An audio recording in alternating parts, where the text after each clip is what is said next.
Stream starting right about there. Close down Discord. Don't need that bother. Over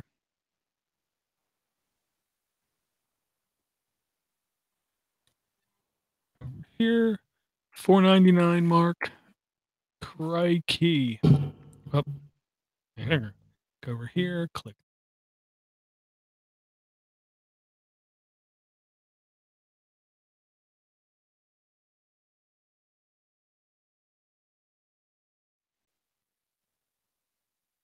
Hey everybody, welcome back to Android App Addicts episode 499, one away from the big 500. Then we'll be ready to go to Daytona or something like that. I am your host, Mark, sometimes known as the Sultan of the Soapbox Cockrell. Wow. I used to be good at this. And I am here joined by the great one, the grand poobah of the Podnutz network, Steve, the DoorToDoorGeek McLaughlin. Hey, Steve. Door, how you doing? Hey, Mark. First off, I'm the one with the speech impediment. I'm not supposed to be the one having a hard time. It's just a brain impediment, actually. And two, Eric, I'm going to funnel Eric's essence. You should now address me, Eric would say, as a award-winning podcaster. Yes, I heard about that. He's not. I love him dearly. And I have to, because he's never going to let me forget it. You know. Yes, while I was recovering from my attack of chromatosis, you were receiving awards. Yeah, and the only thing I can tell you, Mark, is there's only a few things that would have made that event even better, because it really was, as far as I'm concerned, among the best events I've ever been to. And if I could have bought Mark Cockrell a steak dinner, I think it would have been a good time. But no pressure. Well, I certainly would have preferred to be there with you on that particular night when you were in Florida, reveling in the goodness that was Podfest Southwest. I was sitting in an emergency room alongside my very ill wife, who had the flu so bad she needed IV medications. So I would have traded places with you in a heartbeat. Well, I hope she's doing not only better, but good by now.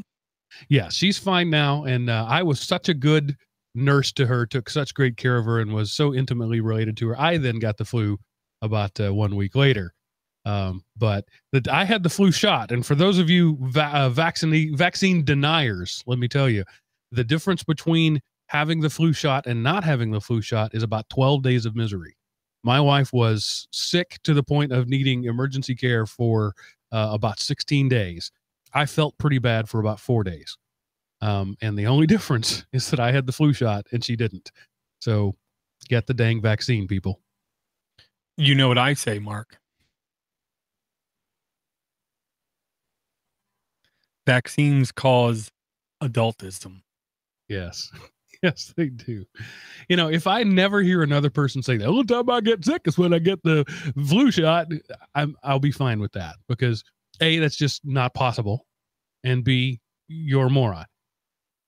Well, they are, I'll put it like, to me, they're normal human beings who are very subject to and not aware of cognitive dissidence. It's the same people who say, me and my wife were talking about barbecue, and that very next day on my Google advertisement, it showed me barbecue. It's listening to me the whole time. But what they fail to realize is the 9,999 different things they talked about that week that they never saw an ad for. And they forget the other times when they didn't have any vaccine and got sick. Yeah, you use the wrong term. It's cognitive bias, is what that is. Yeah, when you think about the thing, you only notice the things that you want to notice.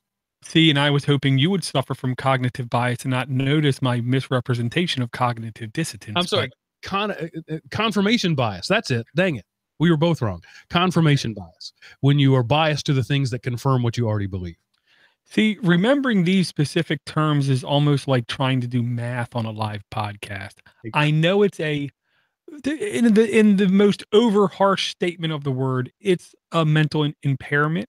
Mm-hmm. The difference is it's something we all suffer from. The only difference is, do you recognize it? Do you admonish it? And do you try to not make life decisions based upon human weaknesses? Yeah, But you know, cognitive dissonance is holding two incongruous thoughts in your head and not noticing it.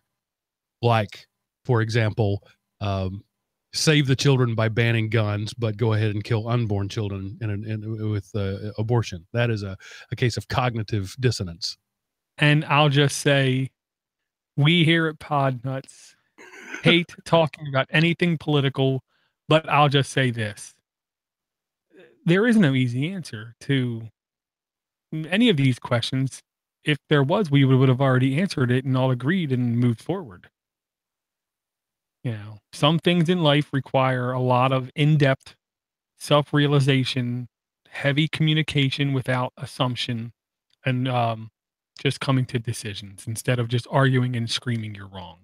Yeah, I know we're not a political show. We don't talk about politics, and feel free to edit this out if you want to later. But I just want to say, you know, with this latest round of the school shootings in Florida, and people talking about, you know, guns are the problem.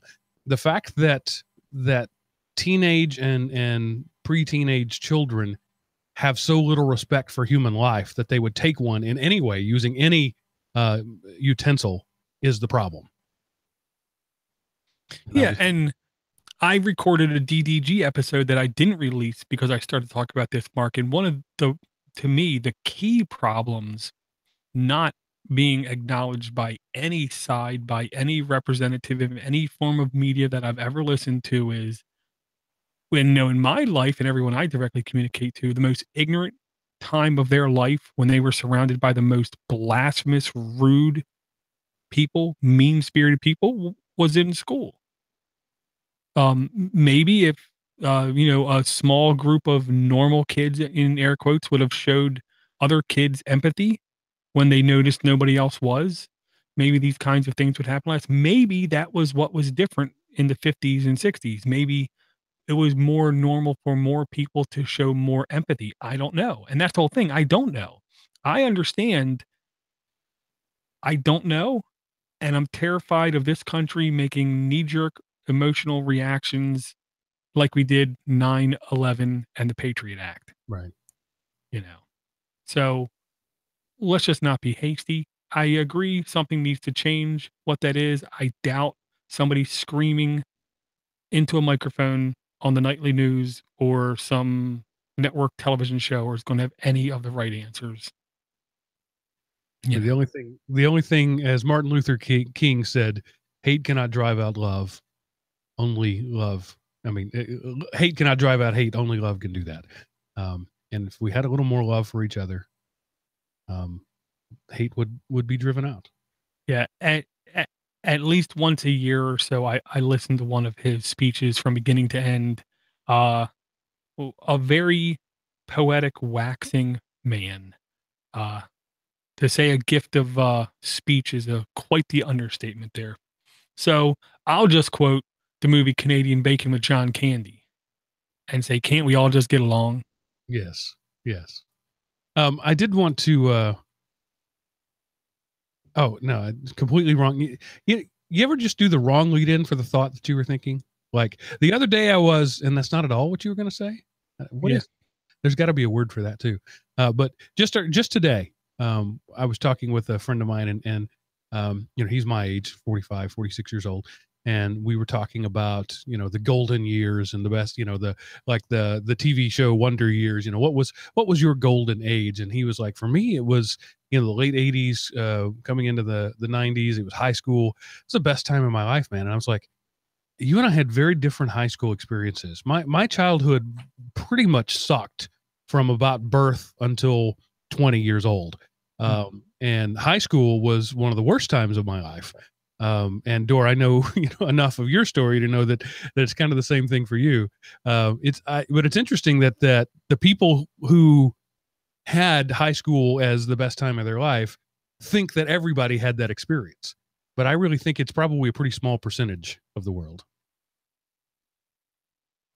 Yeah, the nicest way I'll put it is that was the most frequent time of my life I probably had both homicidal and suicidal thoughts. Listen, I had weird moments in my life. Like I remember from the age of like 7 to 14, random times when we were in the woods building forts and stuff, digging big, huge 12 by 12 by 10-foot deep holes, putting boards and trees over top, making forts, kind of stuff, being fantastic times.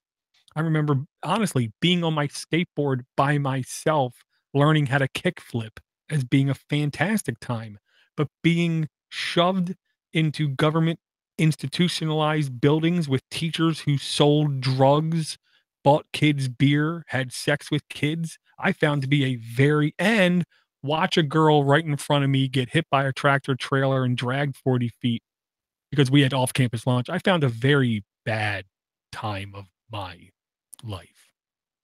But then I found Mark Cockrell, and it got better. I'm with you. Probably the best time of my life was starting 20s. Yeah. Yeah. So while we're talking about things I don't understand, I was reading an article today about something I totally don't understand, and maybe you can help me with. And it was a project to turn a Raspberry Pi into an Android Auto device.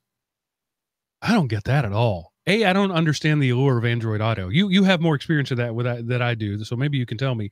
But if you're going to do that, why pick a Raspberry Pi? That seems like exactly the wrong hardware to do that with. It, without a shadow of a doubt, complete hack job. Number one, Raspberry Pi is not open. Send all hate mail to mail@podnutz.com. Raspberry Pi is not open. The GPU is not open. They open spec the GPU, but it's not open. Thus, there is no official Android anything that will ever run on anything Raspberry Pi, period. Starting there. So you really should never do it on a Raspberry Pi. But two, Android Auto, I use it every day. It is the stupidest damn piece of technology I think I've seen since uh, programming basic back in 97. It is one of the worst interactive experiences I've had in computing life. Um, it never knows where I'm going, even though I travel the same route every day. The volumes never seem right. When I play my podcast, I got to jack my volume up to almost 40 out of 60 4. So I got to push it up over 2/3 to hear people talking in any podcast, even if the podcast is really loud. And then when a notification comes over my car, it blows my eardrums out. Um, the map and navigation works good. I guess that's good. Google Play Music is also at a low volume. Makes no sense. I would rather just take a $30 cheap tablet, slap it in my dash, and have actual Android in my dash. I have about a $6 mount that my phone goes in, and about a $60 Bluetooth thing because my car didn't have Bluetooth. It's too old for that. And so for roughly $66 and my phone, I have what I consider a better, and admittedly, this is coming from a position of ignorance because I've never used Android Auto, but what I consider a better experience with nothing. I just slap the thing on the dashboard and I'm done. I don't understand why somebody would want Android Auto at all. It's like this. You know, normal swimming athletes shave and wax their body, wear the skin tight things so they go through water quicker. Well, Google said, we can make this thing even quicker. We can cut off its arms and legs. We can just cover the whole thing in wax, staple some string to his forehead and just drag him through the water. He'll hit better speeds. That's what Android Auto is like. They completely crippled everything about Android.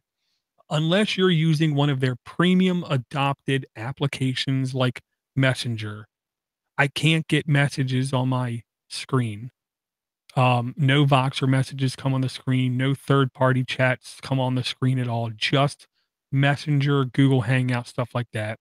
Only applications that register as a audio interface in that ecosystem work. So there's many audio players and many podcasting clients I've tried in the past. I plug up to my car, and I can't listen to podcasts when I drive because this developer didn't take the time out of their day to make this craptastic interface that you can't do anything in even. It is so hindered. It is so limited. I literally despise everything about Android Auto. The wife knows we have it, so we use it. I carpool with her. If it was me, I'd just put a mount in the middle of the dash and put my phone there and use my phone as a phone, not as a hindered, handicapped device. And, they try to say it's for safety. That is such a bunch of crap. It is an unbelievable bunch of crap.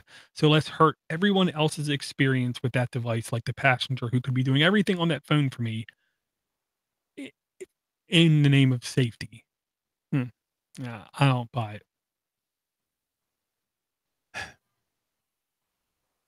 it. Whose responsibility is it to make sure that I'm not being a moron with my phone while I drive? In my libertarian leaning view on that kind of thing, it's the person behind the wheel. I am responsible for everybody in that car, including myself. Right. As I saw I don't even know where I saw it. It was just one sentence, a drive-by flamethrower, and it was like, make a national law that you have to be 21 to get a cell phone. That's going to help. Yeah, exactly. I mean, is there something really so magical about the cell phone that it has short-circuited the ape brain in all of us, and that we are suddenly unable to perform normal functions without it? One could easily make that argument just watching a group of people for a little while. Yeah, I do think 2-year-olds, 3-year-olds shouldn't be sitting in front of an iPad for 10 hours a day. That kind of thing I can get on board with. Excess is what the problem is. It isn't itself. And I'd rather have an IQ test, an IQ test to vote, an IQ test to drive, an IQ test for a job, an IQ test to buy things. Sure, I'm good with that. But an age restriction, age to me is one of the most meaningless restrictions I've ever seen because there are 26-year-olds I know that should not be drinking. I'll put it that way, in my state. And then when I was 18, I was just as mature as I was when I was 21. I was getting served when I was 14, but that's completely different. Yeah, I don't clickbait articles. I don't know how they're going to die, Mark, but Lord, they need to die. There is one piece of good news though, when it comes to clickbaity crap. I've been complaining about this, and I am the only person I've heard in any ecosystem, whether it be podcast, blogging, news, anything about this. I despise the clickjacking I get everywhere I go when I click a link and then there's a hidden Amazon affiliate referral link in there where they're basically hijacking my Amazon session. I can't believe Amazon's okay with it, but let's not go there. Chrome is doing at least one thing good, which whenever you're in the Chrome browser, if you have an Amazon affiliate link in your URL or any of those kinds of things where you see the mile long URL, and you in the newest Chrome browser you hit the 3 dots and then share, it will automatically remove all of the trailing crud out of the URL for any website. So that's at least one step in the right direction. I'm very happy about that because I don't like when I'm on my phone and I'm in a chat, either to Hangout or Boxer or Google Plus, and I get shared a link and I look at the link and it's literally like 200 characters long. Doesn't need to be. You know what I mean? They're just spreading disease as far as I'm concerned. Yeah, I have a feeling that particular feature is going to be pared down, if not completely removed, in the near future, because there are things that rely on that. For example, GoToMeeting will give you a really long convoluted URL that contains the meeting number of the meeting that you are, plus the sign-on credentials of the thing. So there are going to be a few things like that. That's just the one that came to the top of my head, that are going to be broken by this new feature. And I have a feeling that there's going to be more damage to that than people realize, more collateral damage. I believe it, but just like Google manhandling in their way ads now on the full desktop browser because they are the majority browser now, which means they can dictate to other people. I think they will tell people like that, fix your system. You should just have a unique URL, not a string after your URL. Strings after URLs is how vulnerabilities get penetrated. It is a kludge. It's sending data through a URL using, 1980s level technology. It is absolutely a kludge, but it's one that as a coder I have used many times. I used it, and I had to learn the difference between post and get because sometimes I don't want people to see what I'm passing. That's just the way it is. I will say the only other thing of tech news that is happening that I'm affected by that I would at least like to hear if you have any input on. I love the fact that foreigners outside the United States call Elon Musk I just first got to say that. I've listened to lots of stuff and they keep calling him Elon Musk, and I love it. I'm going to start calling him Ellen because that's his name. The Boring Company 3 weeks ago got butt slammed by Maryland state government. They said, you signed a deal with the State Highway Administration. That was the wrong agency. That total contract is now null and void. Ignore it. You have to renegotiate, which he said, fine. And a couple of days ago, he announced that the deal was struck. It is done. They're going to start boring into DC, going underground to Baltimore and from DC to Philadelphia. I, for one, love the idea of being able to remotely work. You know what I mean? I love the idea I could live in the middle of Idaho as long as I have enough bandwidth and do a huge percentage of my job. Some people I know literally only once every 20 something days come into the office. I could see once every couple weeks just flying out for a day and doing that. But now if the boring thing becomes real and the hypertubes become real, I could see living, close to a major city, but not close to the major city you actually work in, where you spend 20 minutes in a car, come to the city, then spend 20 minutes in a tube, in basic terms, going to another city and then going to work. I love the idea of this. And it's underground, so other places might not have as easy as a time arguing it. Because like the high-speed rail, nobody wants a rail going through their county and not stopping to spend money. I don't see that as a viable human transport in the near term. They'll work out the bugs, but right now, just inertia says that accelerating and decelerating that quickly is going to be an unpleasant experience for humans. But for cargo, when we've turned FedEx overnight into FedEx in 10 minutes, that I think is going to be pretty revolutionary. But I think it'll be like 10 to 15 years of transporting cargo in that way before we're ready to transport humans in that way. And yeah, that is the one thing in the Hyperloop test they did in Salt Flats, Nevada, I believe it was. The engineers made it very clear I can't think of the right word. The change in speed. That's Delta.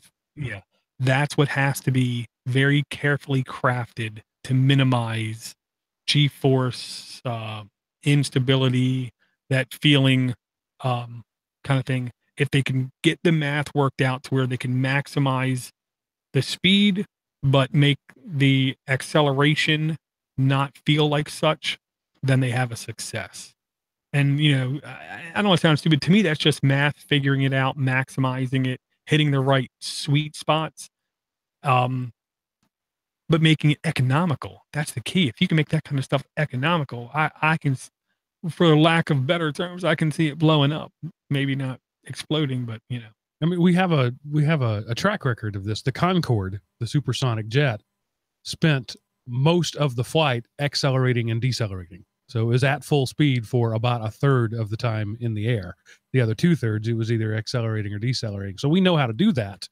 And underground with a vacuum tube type thing, we should be able to do it faster and better. But it's still one of those things where you're only going to be hypersonic for a very small part of the time. Right. Unless you're literally going from DC to New York or something grandioso. And then since we haven't talked since then either, uh, what about Starman, Falcon Heavy, being launched into, well, they're not really sure where, like the asteroid belt. Yeah. Well, first off, it's the coolest Tesla commercial ever. Ding. But I work with geeks, as do you, and when I went to work the next day, people were just all kinds of excited about that. And I said, all right, let's just, let's do some historical perspective here. I'm not taking away anything about how cool it was, but they just replicated something that had been done for the first time nearly 60 years ago. So we're getting back to where we were. And it's like, oh, well, it's an individual doing it, not a government. Well, that individual spent, when accounting for inflation, almost as much as the government did the first time.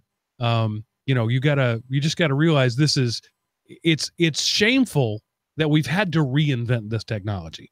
And also the boosters in the system is still a fraction of the power of the Saturn V. So yes, it's a thing. I'm glad we did it. I'm glad they're doing it. It's a good thing, but it is not a momentous thing. It is just a retracing of the steps that we've already made in the past and forgotten how to do. Yeah, and I had to literally reprimand more than a couple of people. No, it's not the biggest rocket. It's not even close. Here's the thing. I always try to look at the best and the worst.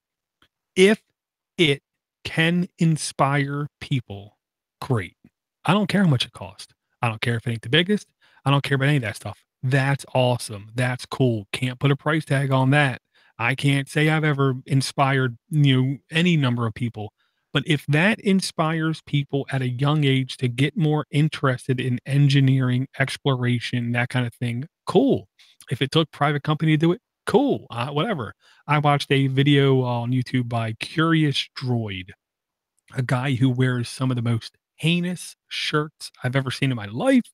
And at the end of the video, he tells you what the shirt is and where he got it. He's proud of those shirts. But he went over a video which I found interesting about Nixon signing in to act the original space shuttle plan, and how there are many scientists out there that believe the initiation of the space shuttle was one of the worst things we could have done as a space thriving technology. It put a lot of things on hold. It put a lot of things backwards, where if that would have never happened, we would have easily already surpassed what Elon Musk did. For instance, was when the space shuttle was planned out, it was supposed to, in the end, cost $165 to lift a pound of matter into space, adjusted for inflation. $169. It ended up being in excess of $10,000. So it didn't really work out. Gravity is a harsh mistress. It is, and it was one of the best advertisements for anything I've ever seen in my life. And I was almost bitter about it because I don't even like Elon Musk. I like what he's doing, but I don't really like him. Because I'm afraid he's going to take all his money back to South Africa and leave us here. But let's just go. But watching those rockets come back down and land, oh, that was awesome. That was awesome. That was awesome. That part is unique, right? So we talked about there's a whole bunch of stuff that was old news. Having a solid rocket booster automatically navigate back to its own landing point, that was super cool. Yeah. But those solid rocket boosters, again, are only a percentage of the overall cost of the spacecraft. So while it's a savings, it is not, it's not going to revolutionize space travel. Right. We're far from any actual revelation being done. I will say he did, on an interview, say a couple of days after that, he laughed and said, nobody, no organization, no company is going to be as far as we are right now with the success of the Falcon Heavy until 2023. Which makes me feel sad because I'm already past my midlife, I think. Well, that's only 5 years. I know. Well, by that time, I'm 50. The big 50. And it's all downhill from there. At least that's what I'm saying now. And then when I'm 50, I'll say when it's 55, then it's all downhill from there.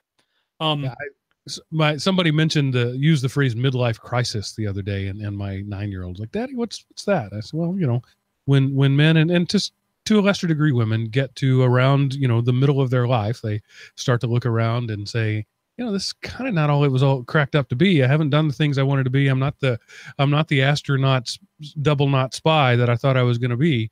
And sometimes they react badly to that.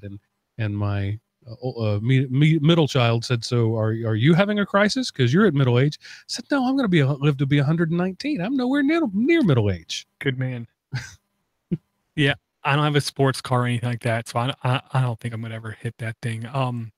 The only Android relevant thing I can even begin to talk about, Mark, is Mobile World Congress is launching, and I'm very sure of one thing. It's going to be non-spectacular. You've said it now for over a year. Yeah. You've said it for over a year now. It's like the dial on the TV set. We used to go from one side to the other with phones really quickly, people making dramatic changes, people doing these big things. And now every phone I see, it's just a little tweak, just a little tweak, just a little tweak.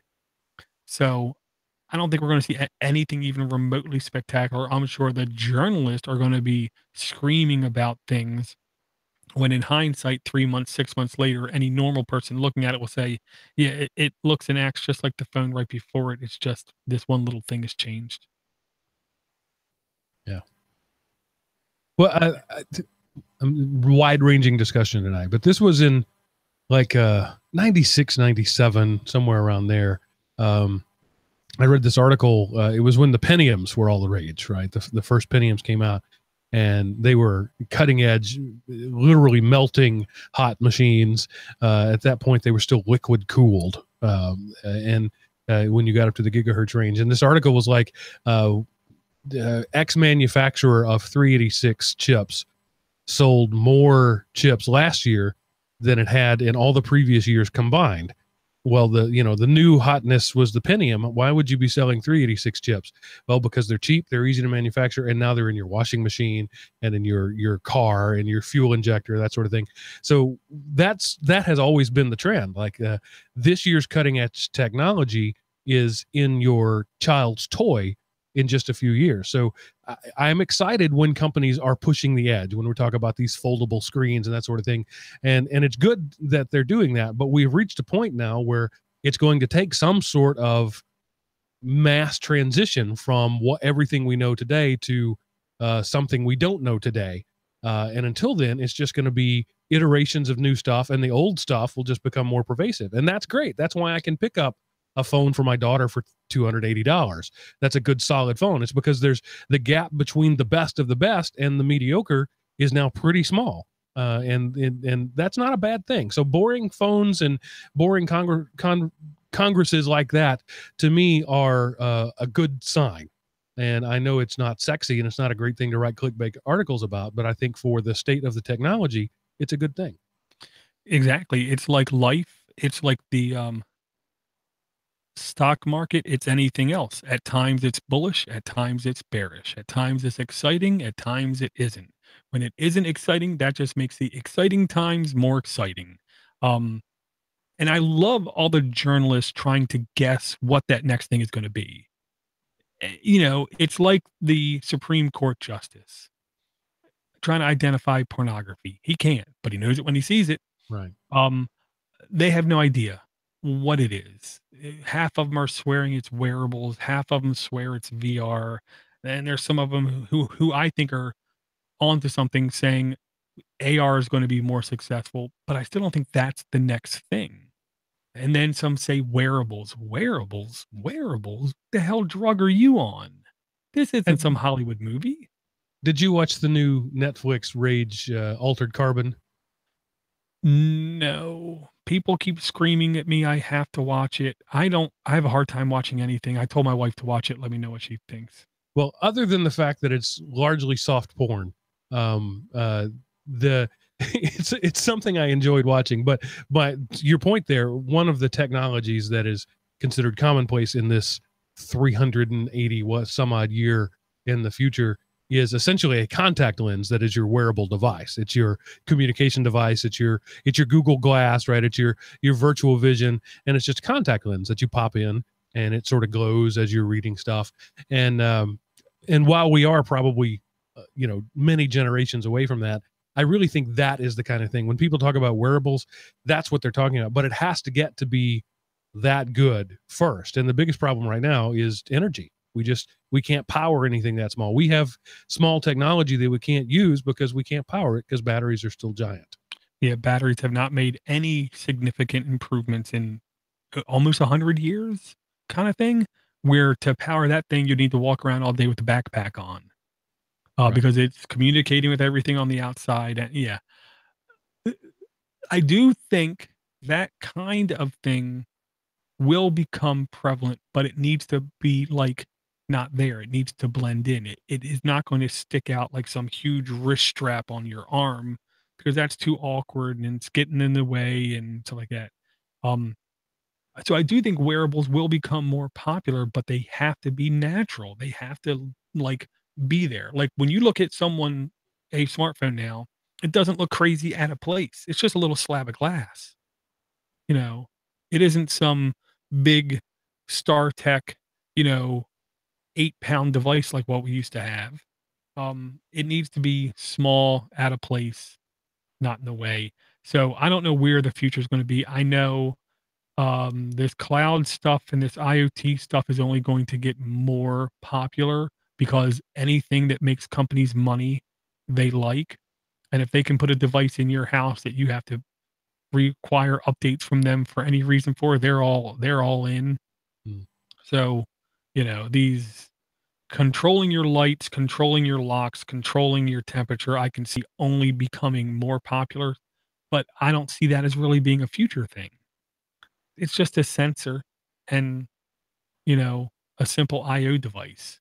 That to me, that's not future. It's something I said before. We thought that the smart home was going to be this super smart computer that ran your house, and it's really a collection of really dumb things. And we're going to emulate smart by a collection of really dumb things.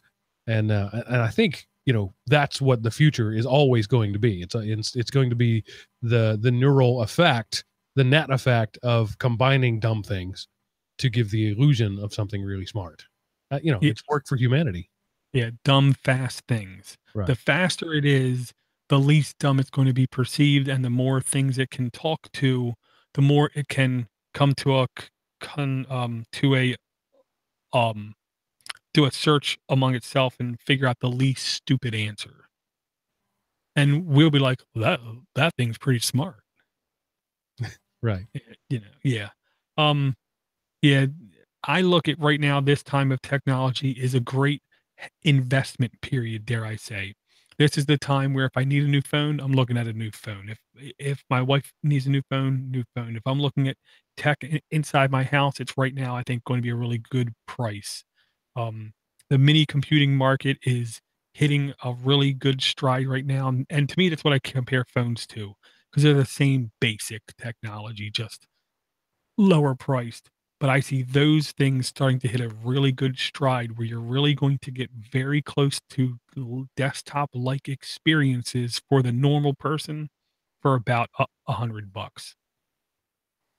Yeah, and in slightly related note, I forget which company it is, but one of the major telcos announced that my adopted hometown of Atlanta, Georgia, will be one of the first 3 cities they're going to roll out their new 5G network. Right now it doesn't really matter much because there aren't any devices that can support it. But when that sort of technology, that ultra high bandwidth is commonplace, that will change a lot as well. Yeah, it was AT&T doing Atlanta, Dallas, and like 2 more cities. Right now, supposedly the highest end Samsung Galaxy 8 has 5G compatibility. I doubt you're ever gonna. I doubt if you're gonna get the maximum speeds on the networks, but I also believe you could very well perceive higher speeds than normal people on 4G. Yeah, the promise of 5G is like ubiquitous 10 gigabit up and down. Yeah. It'll never actually be that, but 6G, whatever that is that comes along, will be there. So, within my lifetime, I think we'll see that where every device everywhere without wires will have 10 gigabit bandwidth available to it, and the new technology doesn't get bogged down as multiple people use it like some of the stuff does. It's akin to the difference between a switch and a hub in the networking world. You can get something that seems like individualized performance out of a shared resource. So when that sort of thing happens, already we're seeing lots of barriers break down. I mean, you and I having this conversation right now could not have happened 15 years ago. The bandwidth wouldn't have allowed it. So once we see that sort of bandwidth be available to your Palm Top, to your car, to whatever else, to your watch, that's going to really change things in a big way, but there's just nothing to announce yet. And I think those kind of things sort of sneak up on us over time. And we look back over a decade and go, wow, there's a lot of things changed. How come I didn't notice that? Yeah. The only way I can identify it is by the laziness of coding. And what I mean by that is when we all have 1 gig speeds to our palm, to our hand, developers have the ability to be extremely inefficient, right, and bloaty, just because they can. Which means if someone like Steve Gibson is still alive and he is doing something, it's going to appear magical because it will be so fast compared to everything else that's out there. Because you'll literally download, 300 meg web pages. Yeah. So did Windows get bloated because hardware got cheap, or did hardware get cheap because Windows got bloated? Chicken or egg? Yeah. I don't think there's a right answer. I think they both saw an opportunity, is what I'll say. Because I'm sorry, go ahead. And I was just going to say, a good example of bloatiness is an app that I found this past week. Actually, I'm lying right through my stinking little teeth. I didn't find this. I want to say it was Todd on Google Plus found this one for me. And I downloaded it, even though bah humbug, I don't care about Olympics at all. Summer, winter, or you tell, can't watch them. Way too slow. And the announcers, I think, are the worst part of the Olympics.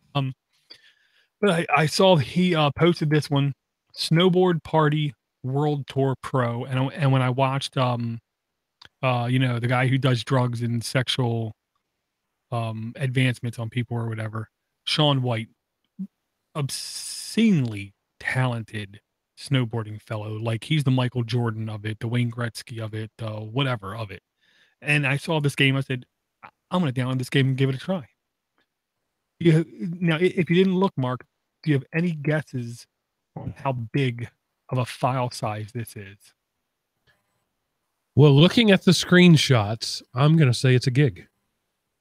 It was close, I believe. I forgot it doesn't show me file size in the full desktop browser. I do believe it was 680 megs to download, which was, ooh, man, I figured it was going to be big, but it is gigantic. Talk about inefficient, but it runs fine on my device. There is a little bit of loading in stages and screens, but once it loads, which is only a couple seconds, and my device is well over a year old now, ran like butter. I crashed a lot, but it ran like butter. So I always have to ask, what's the control mechanism for this? Is this a pan tilt? Is this thumbs on the screen? How do you control this? Because the pictures almost never show that. Yeah, this is definitely a thumbs on the screen. I did not see any actual use case for tilt controls, because the left side, you have a joystick that you push forward and back to do front and back flips in the air, left and right to do spins in the air. And then on the right side, you had like 4 buttons. One was just ollie, one was rail slide, one was front grab, one was rear grab. So the controls are simplistic, but they are definitely on-screen based. I'll just say, the first time I loaded Tony Hawk Pro Skater on a console, I fell a lot, but it didn't take really long, and I was doing stuff. I kept falling a hell of a lot in this game. I'm not a natural snowboarder, so I'm gonna use that as my excuse.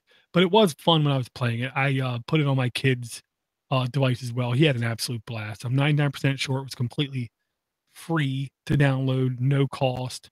Um, does have in-app purchases and ads, but yeah, it was 99 cents to buy. Todd posted it, I believe it was Todd, when it was completely free for like 3 days. So that's when I picked it up. Nice. I would like to bring an app that is a rebirth we talked about in the past. We talked about at the time, I believe it was called Zcast app, which is my creation. I invented this app. I just didn't code it. And I was complaining and have been complaining for years that one of the things missing in the podcast community is the ability to feed back to the podcast community in real time. And I said, why doesn't somebody make a podcast player app that while you're listening to the show, you can type a comment and it's time coded, and anybody else who's listening to that show, whether it be 5 minutes or 5 years later, will see your comment in real time, quote unquote, to them, and you'll be able to reply to them in real time, and this communication happens organically over time. And a fellow by the name of Kaser Ejaz heard my cries and created an app. We talked about it before. We had him on the show as a guest. And I'll be honest with you, Zcast languished quite a bit. It just was a spare time project for him. It was in beta. It never really got out of beta. It was pretty, had some significant bugs that not only did I stop using it, but I really couldn't recommend it anymore. But Kaser has come back and he's decided he's going to make this something he's really going to focus his time and energy on, not just a spare time project. And as such, he's come back with CastBack Plus. The Plus is the pro version. It's $2 to buy. And frankly, I consider that a good thing, because $2 means when you pay a developer, it means he's going to be developing on the app that you paid him for. He and I it's been released since early January, maybe even late December. And I've been his sole beta tester for much of that. And Dor and Eric have had some beta tests for it as well. And I'm pleased to say I no longer consider this a beta app. I use it every day as my daily driver podcast player. It does have the comments right now. Only my show and Dor shows are the only people that are set up for comments, but it is there. But aside from that commenting, it is among the best general podcast playing apps I've ever used. It's smooth. It has, a lot of the features that you would want. It's got playback speed up to 3x. It's got easy import and export. It's searchable. You can search the iTunes store. It's just a really solid app, and I'm pleased to bring it back once again to the show. Yeah, I have no problem in saying this is now polished. Before, it was functional and it did most of the things, but there were certain things that were just broke. Now it is absolutely polished. The only feature it doesn't have is Android Auto, which means I can't listen to it when I'm in the car if I connect. Oh, yeah, I forgot to say this. If I connect physically to my phone, they are going to soon enable Wi-Fi Android Auto, which I don't know if that's going to be any better, but if I connect my phone just via Bluetooth to my car stereo, I think there's a bug in the car stereo where I play a podcast or audio at all, and every like 10 seconds, a full second of audio gets dropped out, and it happens nowhere else on my phone. And when my wife connects her phone via Bluetooth, she doesn't have that problem. So it has to be that car's Bluetooth and my phone's Bluetooth not being completely compatible. I'm up to 3.5x, but I'm more than willing. In fact, I'll publicly admit, maybe I should listen at 3x and not 3.5x, because, it's a little quick. I will give also just my when I remember weekly playback stats. It's been a quiet week, and I'm going to blame the holiday for that. This week, listened to 3 days and 23 hours worth of podcasts. Last week, listened to 6 days, 4 hours of podcast. So far this month, listened to 16 days and 9 hours worth of podcast. But I hate being out of podcast, is what I'm going to say. And that happened more than a couple times in the last week. In fact, it says I'm out right now. Maybe that's why we did the show, Mark. So, and here's the thing. I can't just change podcast players. Here's what I tell people to do. Go into your current podcasting application, disable automatic updating. So if you have your phone every 2 hours or 4 hours or 8 hours, automatically checking for feed updates, the first thing you do is you disable that option in your current podcast player. That's all you do. Then you go into your current podcast player. I guarantee you there's an export setting under the main podcast listening. You output typically into OPML. You come into CastBack. It has one of the best onboarding features I've ever seen on a podcasting app. Most podcasting apps are completely incompetent about the first launch sequence. He does a very good job of gently bringing you into the new environment, including, do you have something to import? So all you have to do is just launch the app the first time, point it to that OPML file. It will do its first time update. First time filling up that database will take a little bit of time. I subscribe now to like 148 different podcasts. So it takes a good 15 minutes, 20 minutes for it to populate the entire database the first time. And then it will start receiving updates. I really do encourage people, install this, pause your current one, try this one out. And I guarantee you one thing, people. If you don't just look at it and have a problem with it and say it sucks and uninstall it, but you actually communicate you're having issues and here are the issues you're having with it, this is the kind of developer who will be utterly responsive to you. If you take a look at one of the big name podcast players, you'll see they literally have something like 10,000 reviews. What's the likelihood they're going to listen to you complaining about something? And I'll tell you, it's 2. You have 2 chances. It's slim and none. In fact, I'm going to document this, Mark, and I'm going to put it out here right now. I'm going to document this and send it to him as a possible feature because he needs to differentiate himself.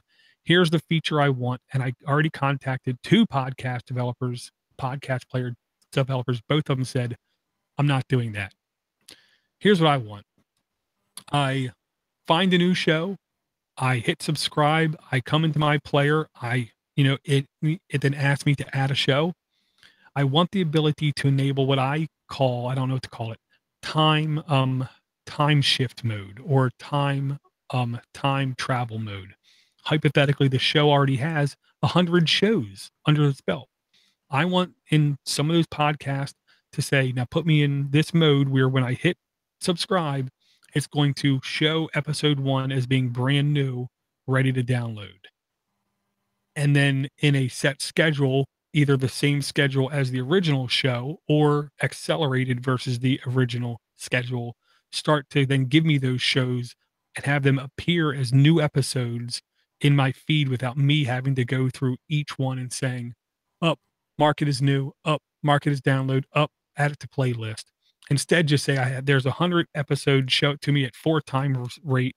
So if they released 4 episodes a week, 4 episodes a month, then in my player start delivering 4 episodes a week to me. So I'm in a time shift mode. So I can listen to the past content without having to do lots of manual lifting, manual labor. Because as every day goes on, there are more and more and more and more podcasts that people are going to find that are way behind.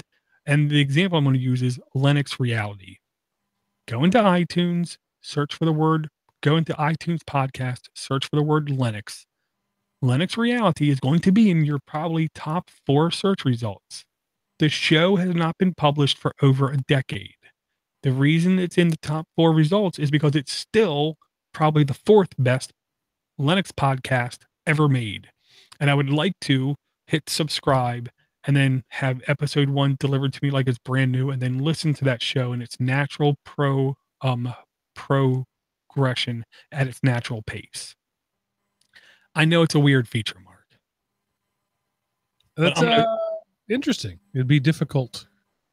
Well, no. All it takes is one variable being stored.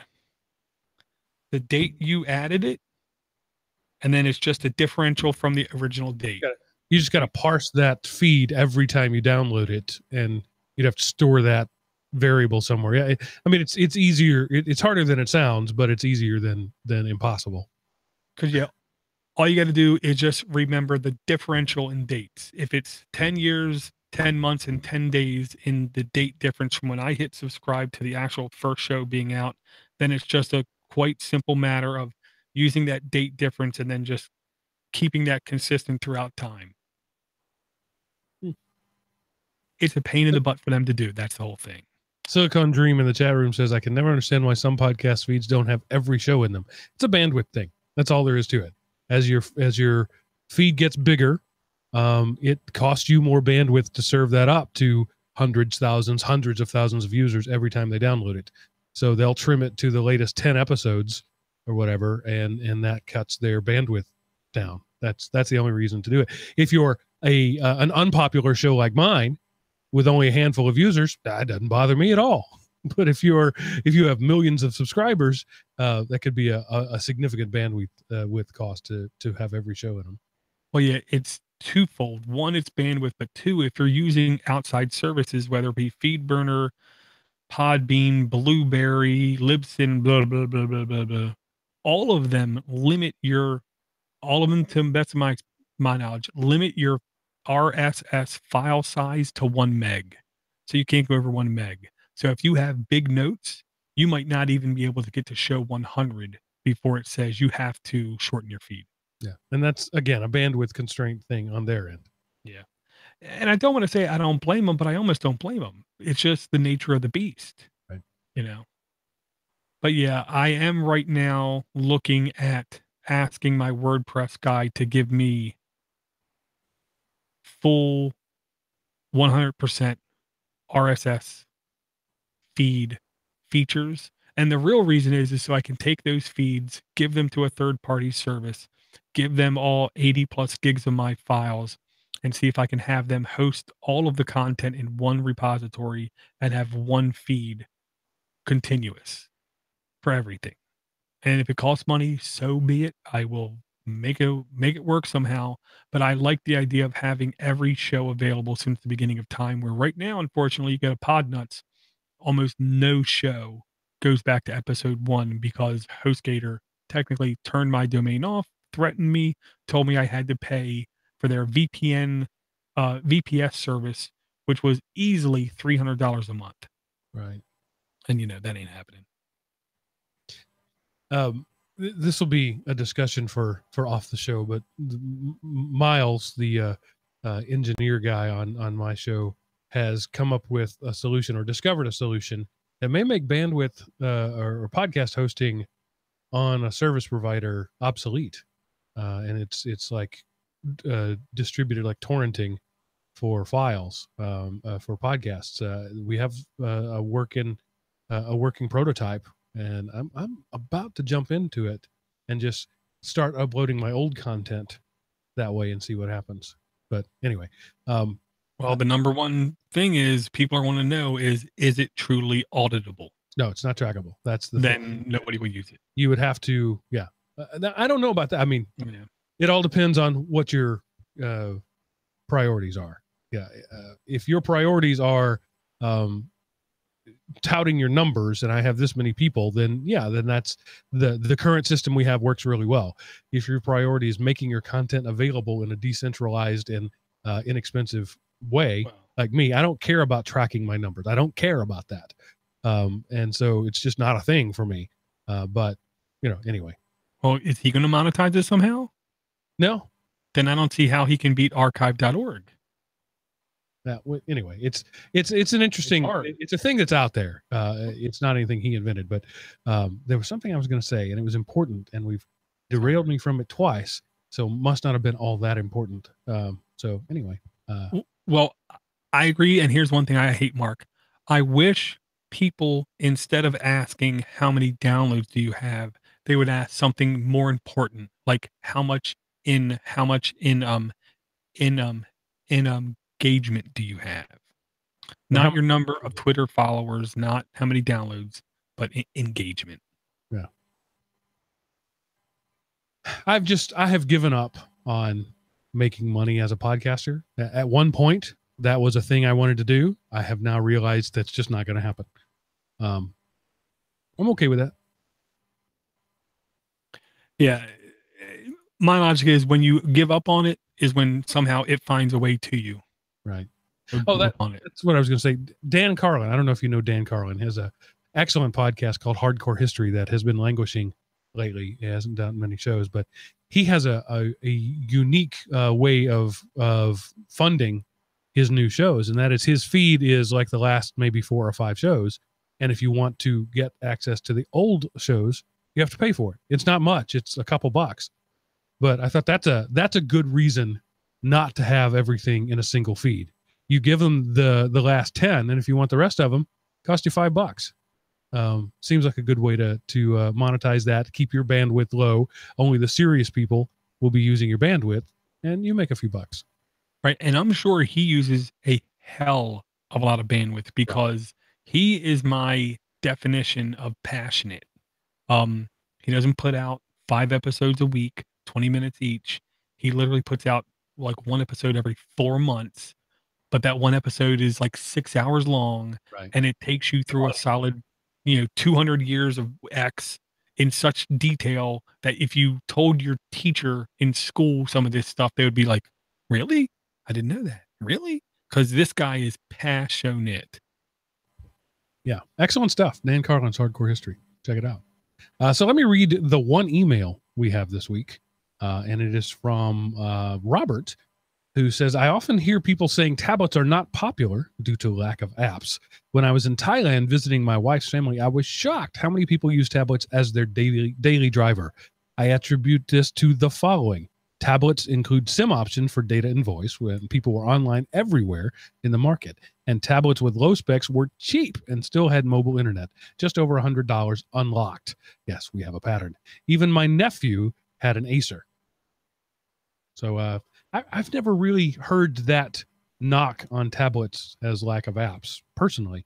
And my wife uses a tablet as her daily driver. I think for regular folk, people not like me and Dor, it's a functional way to compute.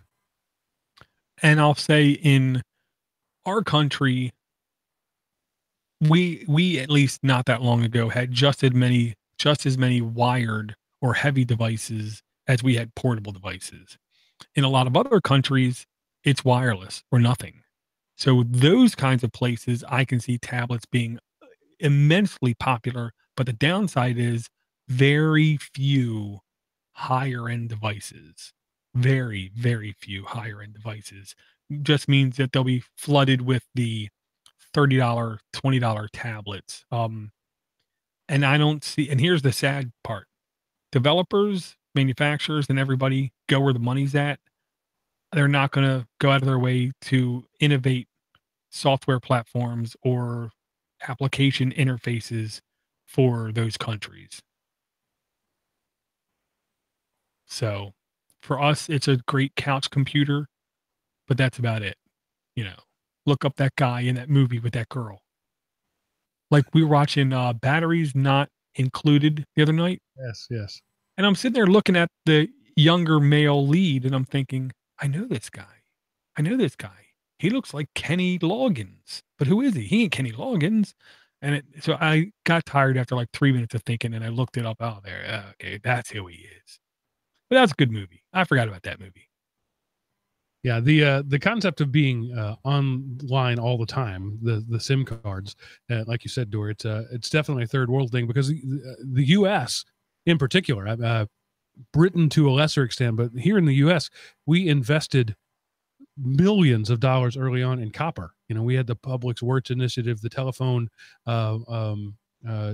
infrastructure fund was a thing, and we invested government funds and private funds into stringing copper all over this great land of ours.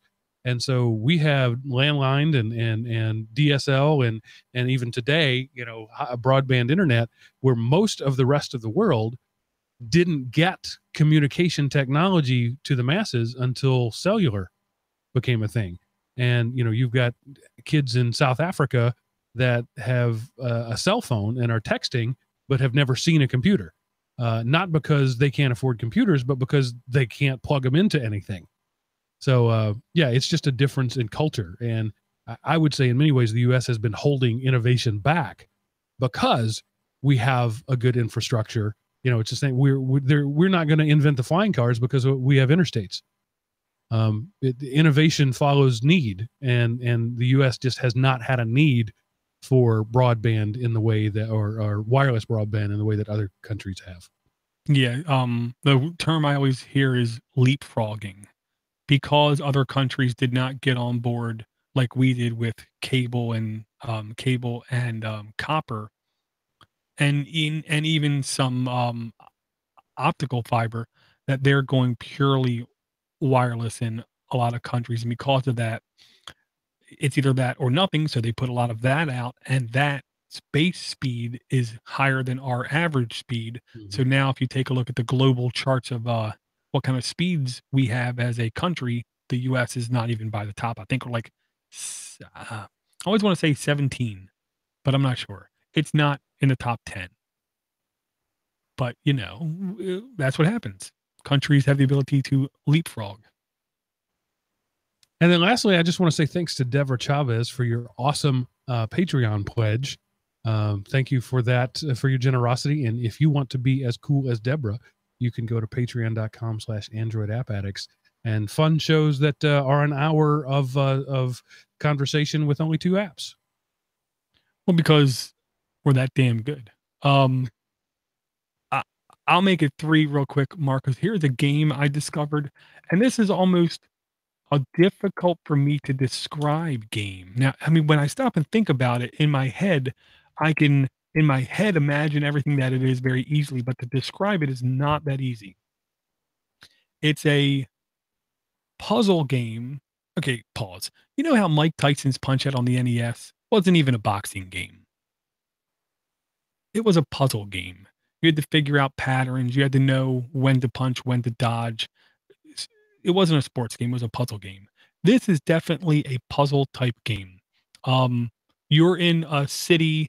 You're like part of the underground revolution. There's a clear path that you can see to destinations, and you have to time going from dot to dot, point to point, and you have to sometimes manipulate surroundings and background. Sometimes there's alternate paths where if you go, you can pick up extra bonuses, thus conveying more of the actual story that's going on. I found this game very visually appealing. When you die or get caught, it isn't like you go back a great distance in the game. You only go back a very short distance, so it's very easy to get back to that same spot. I will say I did have I consider genuine fun with this game. It's called Reformat Z, but it has like hard brackets and semicolons and stuff like that. It's going to be a link in the note by Blind Flung Studio AG, marked as an action game. E for everyone, completely free to download. No in-app ads, no in-app purchases. 111 reviews, 3.7 average reviews, updated December 21st, 2017, between 5,000 and 10,000 installs, version 1.1.0. I hate to say it, but because there's no ads, because there's no in-app purchases, because there's no price, is part of the reason why I don't think this game got much popularity, because it's plenty fun. Yeah, I mean, it looks like your basic run, jump, tap game, but it's beautiful.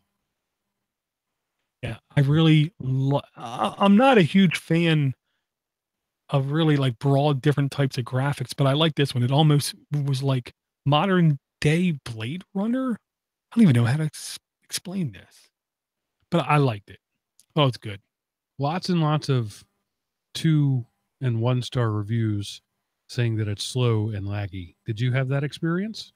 I saw no lag. I actually loaded it on both my Huawei Honor 8 and I loaded it on my son's multi-year-old, I want to say 3-year-old Oppo R7 Plus, and I saw absolutely no lag. I will say I can see the game being heavy, but I didn't experience any lag. All right. Good to know. Anything else you want to bring? I'm going to bring out one more just because I'm old, and there's certain chords that get struck. And yes, Mark, you know where I'm going, basically. This, I believe, literally just came out. Street Fighter 4 Championship Edition. I'm sorry, Champion E edition by Capcom. Action game, does have in-app purchases, no ads, free to download. 300 reviews, average reviews 3.3, updated February 20th, 2018, version 1.0.0. So it's new. Between 5,000 and 10,000 installs. This is definitely not Street Fighter 2 Turbo. This is definitely a later edition than that. You have people like Cammy in the game. This game to me was definitely clocked down from what I remember Street Fighter's game being. So it was natively everything was a touch slower, but at the same token, it was definitely no doubt Street Fighter.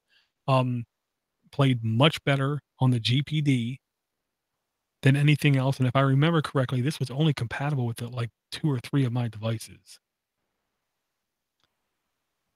It was one of those things. It was so new. See, I hate you for this because I have to download this game, and it doesn't matter how bad it is. I have to play this game because this is the poison that is nostalgia entering my veins, and it will take over my brain. Well, is it even compatible with your devices? Not. Okay. Whew. See, there you go. Yeah. Here's why I liked it. Okay. I have a USB controller here. That's a Logitech controller, which is kind of like PlayStation, Xbox like. I take this controller with full USB out of it. I plug it up to a full size female USB cable. The other side is a OTG cable. And then I downloaded this and put it on my Jide Remix 10-inch tablet. And I put the tablet up on the kitchen table, and I had the controller in my hand, and I'm playing Street Fighter. And I will say the controller worked damn good on it. But yeah, I was only able to put it on my GPD, and that was it. That my Jide device. And I'm guessing because it's new. Yeah. These graphics look every bit as good as, the old Nintendo 64. That just goes back to what I was saying earlier. The thing that was cutting edge is now a casual game in your pocket.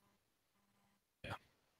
A Street Fighter Turbo specifically, Street Fighter 2 was the game that sucked more of my life away than did Count Rugen in the Pit of Despair. I played that for so many hours. I preferred Balrog, Blanca, I'm sorry. And his shock attack was my personal favorite. But I lived in a house at the time with 5 other college guys, and we all had different schedules and different things going on. And there was an epic Street Fighter 2 tournament going on 24 hours a day, 7 days a week. We just rotate players in and out. As one would go to work or go to class, somebody else would sit down, and this tournament would just go on for months at a time. It was awesome. And when I see this, the nostalgia poisons me, and I have to play it. But fortunately, it's not compatible with any of my devices, so I can have my life back. Well, one, to quote Princess Bride again, tell me how it feels.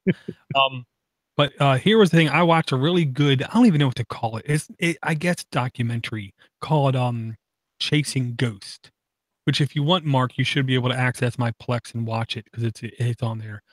It was all about the arcades. And 2 of the people on there, I believe 2 of the people made it very clear. The actual death of the arcade began with Street Fighter. Yeah. Because it was the first game that you put a quarter in with the intent of playing somebody else and not seeing how far you could go. Like a huge percentage, like 90% of the quarters that went into that machine were to fight against another person, which wasn't really popular in arcades before then. It's true. And in the Dallas area, I can tell you, you couldn't beat the little Asian guy. Every arcade I went into, there was a little Asian guy that just owned the Street Fighter game, and he just couldn't be beat. Yeah, I wasn't old at the time that came out. Maybe 15. I don't know, maybe around there. But I remember there was always at least one little kid on playing either Street Fighter, Mortal Kombat, Tekken, Virtual Fighter, or something like that, to which you could not begin to compete. Before that, there's only one game I remember that had head-to-head competition, and that was Karate Champ. And unfortunately, Karate Champ sucked as a game, so it didn't take down the arcade system. All right, I think that's a good place to stop. You can't go past Super Street Fighter 4 Champion Edition. I mean, that is the ultimate of all things. So we have to stop now. So again, I've already flogged Patreon. Go and give money to Door, because he deserves it. Patreon.com/AndroidAppAddicts. His Patreon is set up by the month. So if you pledge $1, it's not $1 an episode, it's $1 a month. So just keep that in mind. And seriously, as I've said before, if you find this show, if you don't find this show is worth $1, then why are you listening to it? If you're listening to it, it must be worth something to you. So should pay up, people. Sorry, that's rude, but it's honest. Yep, and I will say March the 1st looks like it's going to be episode 500. I will publicly say I have no problem if that show is nothing more than emails and communications. So I'll say if there's ever a week to write in an email or a voicemail, that is the week. If you want to, tell us why we suck. Tell us what was good. Tell us something you remember about the episode. Tell us something you wish we kept doing. You wish something we would stop doing. Anything, it doesn't matter, at aaa@podnutz.com, or you can send us a voicemail at 707-6-podnut. Or should we just do a normal show? And the only way we'll know that is with direct feedback. There you go. I think I came along just before episode 400, so I've been here 100 shows. That does sound right. I want to say like 380 something. Yeah. Maybe the new guy's not so new anymore, people. Yeah. All right. Thanks, everybody, for hanging out with us, Door. As always, thank you for letting me come on and do this show. I enjoy it every week, even though I sometimes by 8 o'clock on Thursday, I'm like, I really don't want to do a podcast. Every time I get here, I'm happy to have done it, and I enjoy the experience. I hope you feel the same way. I hope you're happy to be here and you enjoy the experience. And we'll see you next week for episode 500 of Android App Addicts.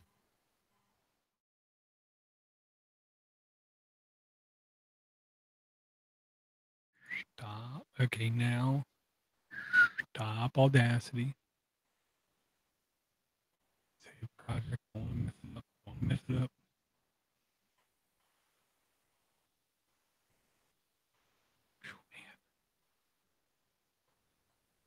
Man. My eyeballs, man. I at work today said, I want self-driving cars because of this, because of this, because of that, because of this. So that's great. I don't trust them. I don't trust them. I don't trust them. And the guy turned to me and says, "You want automated cars?" I said, "Well, yes."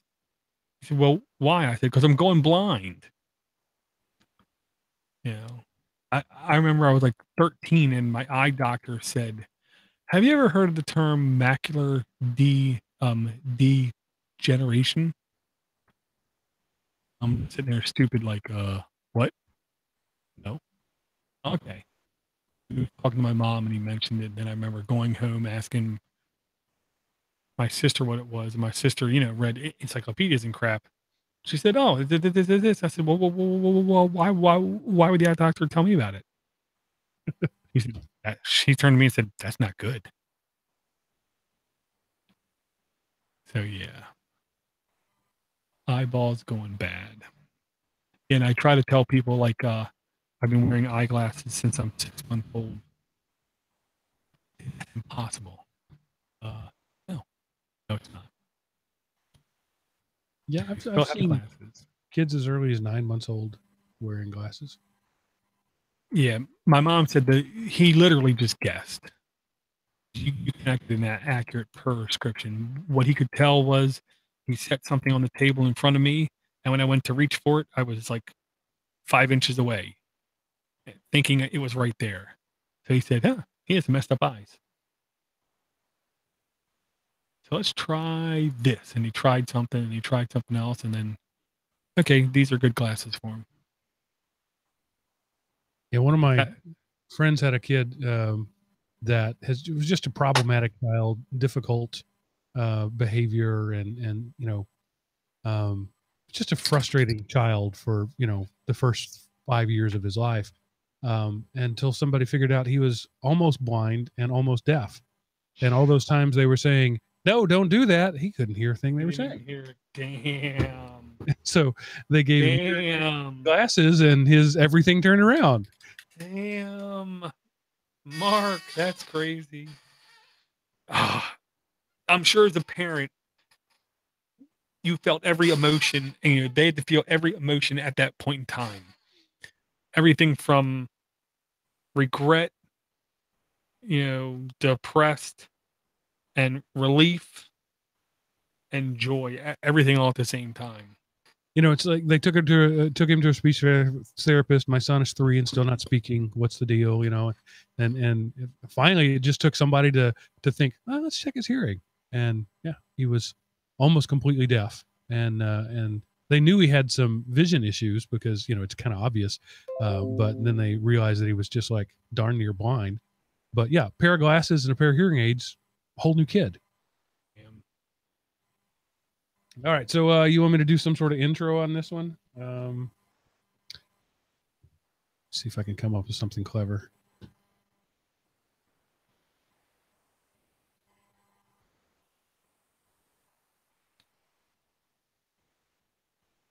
All right, here we go.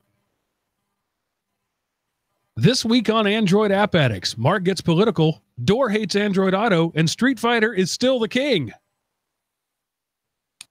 Very true. Very true.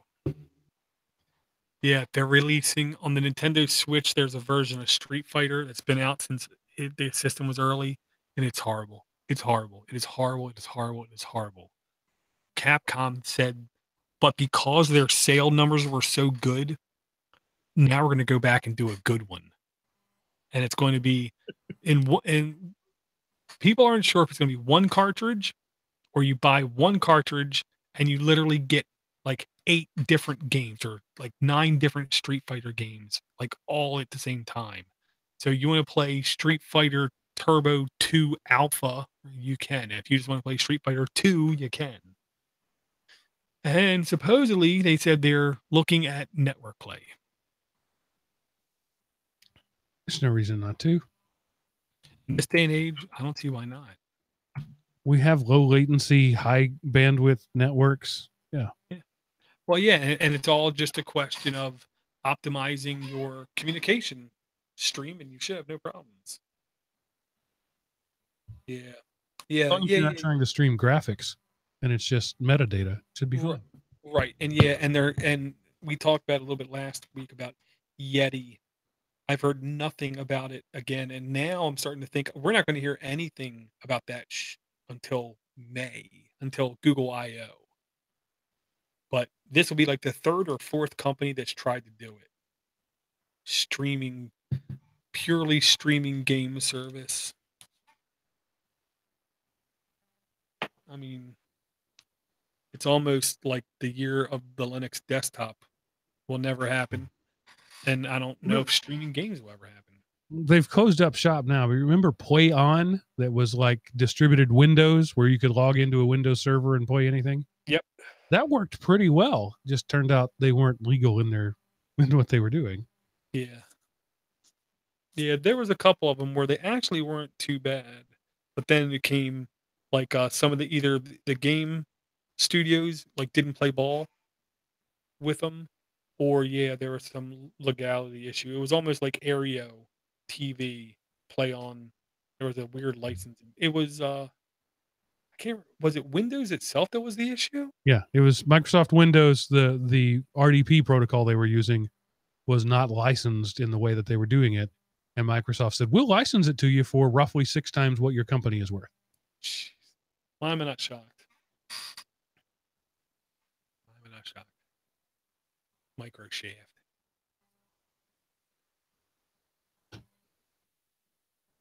I don't know how Microsoft is making money anymore. They give away Windows, they give away Office. Server. Yeah. Server and 365. They actually last year made more money off of Office than they've ever made off of Office. Because it isn't just a buy it once and you're done. Right. Yeah. Now you can still buy it, but it's real hard. They really want you to subscribe. Yeah. Yeah, and they're doing the whole deals with institutions and schools, which is what they were good at back in the day, doing those big deals. Yeah, and I mean, before I left education, even I, the Linux advocate that I was, had to go with Microsoft Windows and Office everywhere, because at the prices they were quoting me, I would have not have been doing my job effectively if I hadn't done it. Well, and as a Linux weenie at work, I have to acknowledge you don't make decisions based off of individuals' talents. You base decisions off of job descriptions. And just because I'm good with talent, good with Linux, the job description doesn't say such. So if I make a decision where I bring Linux in, I'm going to hurt the next guy who has my job. Exactly. And some of the Linux people, when I say that, they get so mad at me. I'm like, but it's true. In business, you cannot make decisions based upon individuals' talents. Do you have? Oh, maybe I'll ask this question after you stop the stream. Oh, I can stop the stream. Thank you for coming out, guys. Oh no! Why is that so slow? Hit that. Count to 5.